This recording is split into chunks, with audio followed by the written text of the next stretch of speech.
На традиционалниот фолклорен фестивал на кој не се симнува од подиумот, еден од надпреварувачите постојано изразува незадоволство од жири комисијата.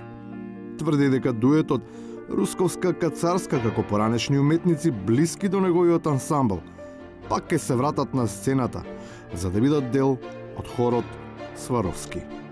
Едно да ви порачам, не се тие двете толку храбри, ке дојде денот кога ќе ви го завртат грбот и кога истите тие ќе пропеат за сите нарачки. Додека дојде тој ден, вистинските спроведувачи на нарачки, дел од нив скриени во публиката, дел отворено, без никакви предрасуди, продолжуваат да фаворизираат дел од изведувачите, пренесувајќи импресии од нивните милозвучни настапи. Пред само неколку секунди заврши песната со која што лидерот на ВМРО-ДПМН ги поздрави, односно ги испрати граѓаните. Фактот дека тие се само обични интерпретатори, а сосема друг ексклузивен автор на рефрените, го потврдуваат концертните ветерани.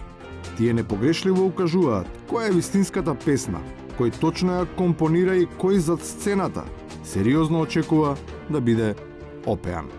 Никола Груевски е многу потребен за Македонија и еден ден се надевам дека Никола Груевски ќе биде председател на Република Македонија, што поскоро тоа подобро.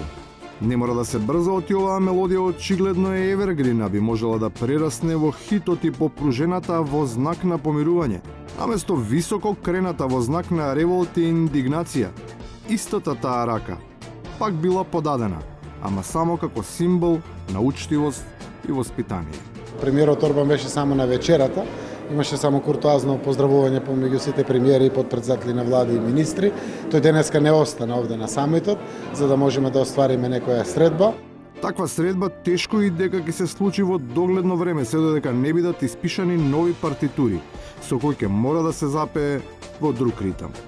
Но добро е да се знае дека освен со унгарскиот мелос, на различна фреквенција сме и со сите други, чија музика скапо сме ја плаќале. Реално ние имаме проблем и со некои држави кои што се во слоп на Европската Унија, камоли за да збориме за некои даночни рајови, нели офшор земји кои што се Панама, нели Белизе, Далавер. И на крајот, за да нема далавери и слични раеви, ние си ја тераме по балкански. Да е ваше земјиште. За колку ќе оправдавате? Вака, Мишко. Можете и вака, ако сакате, да е моје земјиште. Мислите дека ќе го продадам за 300 евро тоа земјиште? Сериозно? Вака, Мишко. Нема ниту вака, ниту така. Ама државно е. Затоа, вози Мишко.